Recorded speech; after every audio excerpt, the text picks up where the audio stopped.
אני ורולובן גדלתי בתקופה אחרת, לא היה אינטרנט, לא היה מחשבים, היינו כל היום ברחובות. איזה משחקים היו לנו, משחקים שמטומטמים, מחבוים, יש כאלה נסחפים, פעם שיחקתי עם שני חברים, מאז לא ראיתי אותם.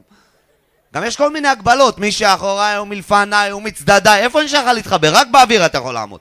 אבל למרות שגדלנו ברחוב, לא היינו מסטולים כמו הילדים של היום, היום צומח דור של סטלנים, מסניפים דבק מגע, מסניפים טיפקס, עכשיו להיט חדש, מסניפים גז מזגנים. הנרקומנים, עלו לטריק, תשב בבית, דופק לך נרקומן בדלת, שלום, בא תבדוק לך את המזגן. מושגים השתנו, היום ילדים משחקים ארץ עיר, צומח בגימל, גרס. אישיות במם, מושיק עפיה. אישיות, איזה חמוד, הוא עם הגבות, נראה כמו אלה מחלוצי החלל. אבל אתם יודעים מה עשי הדיכאון? לשחק את המשחק הזה, ארץ עיר, עם עולה חדש מרוסיה. אלה כל דבר יש להם תשובה. עיר בוו, וולגוגרד, עיר בלמד, לינינגרד, עיר בסמך, סטלינגרד. דומם בטט, טרנינג. איזה עלי. יש להם עברית מצחיקה, מבלבלת. לקחתי טרמפ רוסיה, באמצע דרך אומרת לי, תעצור בצד, אני תעשה לך טובה. ישר דפקתי חרקה. הירדה מהאות, אמרת תעצור בצד, תעשה לי טובה. אמרה, לא, התכוונת, תעשה לי טובה, תעצר בצד. באדם רוצה להגיד לך שהוא לא יודע עברית, אני עברית קטן.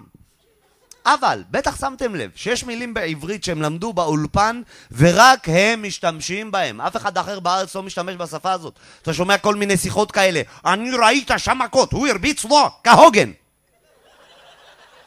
מאיפה הבאת את הכהוגן הזה באמצע היום עכשיו, לא? ויש מילים שכאילו אין להם ברוסית, תמיד באמצע השיחה ברוסית, את המילה הזאת הוא יגיד בעברית. ושדרוב, אני אסקזל, ביטוח לאומי. ניקח חושית, מס הכנסה. ויש להם בעיה קשה ביותר עם היי הידיעה, הם לא יודעים מה זה הדבר הזה. הם לא יודעים. איפה שצריך הם בחיים לא שמים. מצב היום, על פנים. אני פותחת את דלת, איפה הם שמים את זה? בשמות. אני נוסעת לבקר את הדוד. אבל אותי הכי מצחיק, כשמנסים להיות סחבקים, מדבר בסלנג, יוצאים מהם כל מיני משפטים כאלה, מה עובר אותך? יש לי שכן רוסי, אמר לי פעם, מה זה עובדך? הכל שטויות בעגבניה. אני מכיר המון רוסים, באמת, המון. אני רוצה להגיד לכם, כל הרוסים שאני מכיר, כולם כולל כולם, יש להם סבתא בבית. כולם.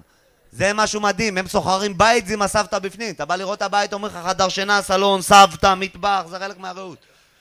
והם אוהבים לטייל, אני רואה את השכן שלי חוזר עם מזוודה, אני אומר לה, היית בחופש? הוא אומר לי, אני היית במרינה. אמרתי לו, מה, יש לך יחתה? לא, מרינה, בת שלי. וכשהם עולים לארץ, הם לא מכירים חגים, שבתות, יש להם חגים משלהם.